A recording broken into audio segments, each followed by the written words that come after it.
अमरनाथ भगवान शिव जी चल पड़े, माँ देवी को साथ में लेकर कहा अमरनाथ। और जब अमरनाथ पहुंचे तो एकाग्र बिल्कुल तालियां बजाए कि कहीं पक्षी या कोई जीव ना इस कथा को सुन ले, और कहीं कथा को श्रवण कर लिया तो कहीं वो अमर ना हो जाए, और अमर हो गया तो ये धरती में प्रलय ना मच जाए। तो बोले एकाग्र जगह में आपको ये कथा सुननी है। और कहां सुननी है? अमरनाथ। जाते हैं ना आप अमरनाथ गुफा, तो भगवान शिव जी बढ़िया सुंदर आसन बिछाए और बैठ करके सुंदर अमर कथा आरंभ किए। और जब भगवान कथा आरंभ किए तो कथा के बीच में नींद आ गई। किसको? मां पार्वती को। और जब मां पार्वती को नींद आ गई और जैसे मैया को नींद आई तो भगवान बोले हुंकारी तो भरना पड़ेगा कथा में कि नहीं मैया? तो भगवान देखे कि जब कथा संपन्न हुई तो बोले देवी देवी जागृत हो।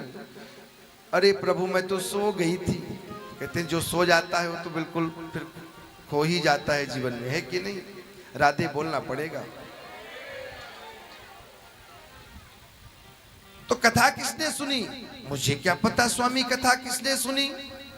ओ इतने में एक सुंदर सा तोता निकला, भागने लगा। भगवान शिव जी भी पीछे पीछे भागने लगे, भागने लगे, भागने लगे।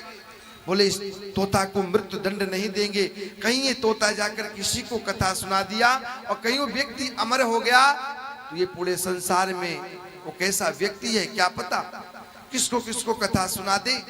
और कहीं कथा सुन करके ये अमर हो गया तो धरती में प्रलय मच जाएगा ना। भगवान शिव जी दौड़ने लगे त्रिशूल लेकर के।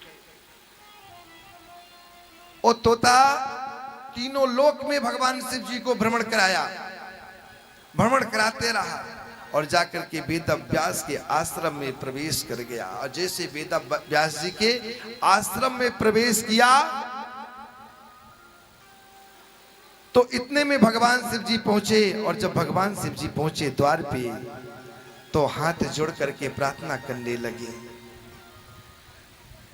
कि वंदे देवी उमापतिम सुरगुरुम वंदे जगत कारणम।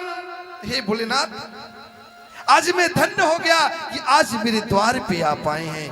मैं कितना भाग्यशाली हूं, मैं तो धन्य हो गया।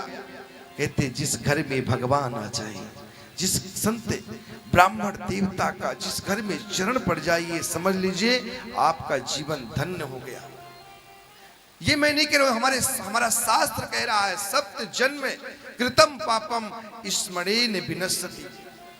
आपके जब भी मंदिर जाए ना तो सबसे पहले ब्राह्मण को जरूर प्रणाम करें। ये आप समझ लीजिए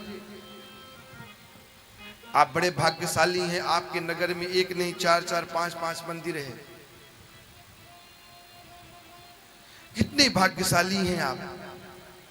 और वेद व्यास जी इतने प्रसन्न हुए कि वाह मैं तो धन्य हो गया, मैं कृतार्थ हो गया। साक्षात हमारे घर में ब्रह्म आ गए हैं जो स्वयं जब उनकी इच्छा होती है तो हमें संसार में आना पड़ता है, जब मेरे प्रभु की इच्छा होती है तो हमें संसार से जाना पड़ता है। सब इन्हीं के हाथ में है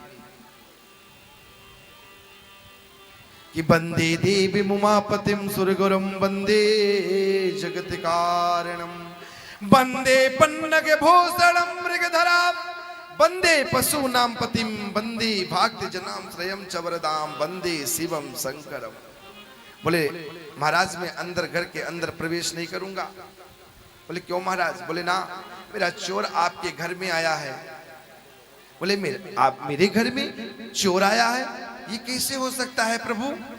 ना ना मैंने तो देखा नहीं ना। अपने धर्म पत्नी से आप पूछिए। पत्नी को आवाज लगाए, बोले देवी देवी। तो दौड़ते हुए आई वेद व्यास की धर्म पत्नी, कहने लगी प्रभु क्या हुआ? बोले कोई चोर आया है क्या? बोले ना ना ना ना ना। बोले याद करो। बोले हाँ। बोले नाथ जी कह रहे हैं एक पक्षी आया है चोर के रूप में। बोले हाँ मैं डेहरी में बैठ करके जमाइया ले रही थी। जमाई समझते हैं भैया? डेहरी पहले घर जब बनता था तो देखते थे कि द्वार में डेहरिया जरूर बनाते थे। डेहरी बहुत शुभ मानी जाती है। हाँ, तो डेहरी में बैठ करके मैं जमा ही ले रही थी, एक पक्षी आया, मेरे मुख में प्रवेश किया, गर्भे तुम, जाके गर्भ में स्थिर हो गया, गर्भ में बैठ गया। हाँ, वेदव्यास जी ने कहा कि प्रभु मैं इसकी हत्या तो नहीं कर सकता हूं, क्योंकि स्त्री को मारना पाप है ना। भोलेनाथ जी वहां से वापस लौट गए। 12 वर्ष तक तोता मां के गर्भे तुम गर्भ में रहा। कितने वर्ष तक? 12 वर्ष तक। एक दिन कष्ट होने लगा। वेदव्यास जी सभी देवी देवता चल पड़े कहां? भगवान विष्णु जी के शरण में, कि विष्णु जी भोलेनाथ जी को मनाइए, कहीं ये तोता मां के गर्भे तुम, मां के गर्भ से निष्कासित होकर के इस संसार में, इस जगत में आता है, तो भोलेनाथ जी कहीं मृत्यु दंड ना प्रदान कर दें। तो भोलेनाथ जी को चल के मनाना पड़ेगा।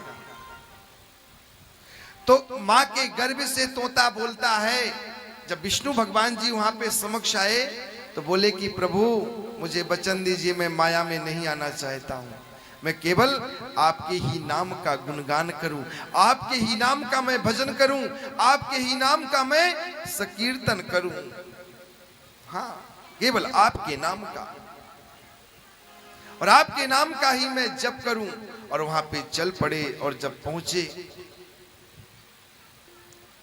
भोलेनाथ जी के शरण में प्रार्थना करने लगे कि हे भोलेनाथ रक्षा करो, रक्षा करो।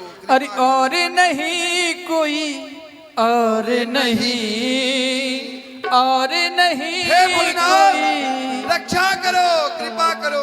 और नहीं, बालक मां के गर्भे तुम, गर्भ से बाहर भोलेनाथ से निराला कोई और नहीं।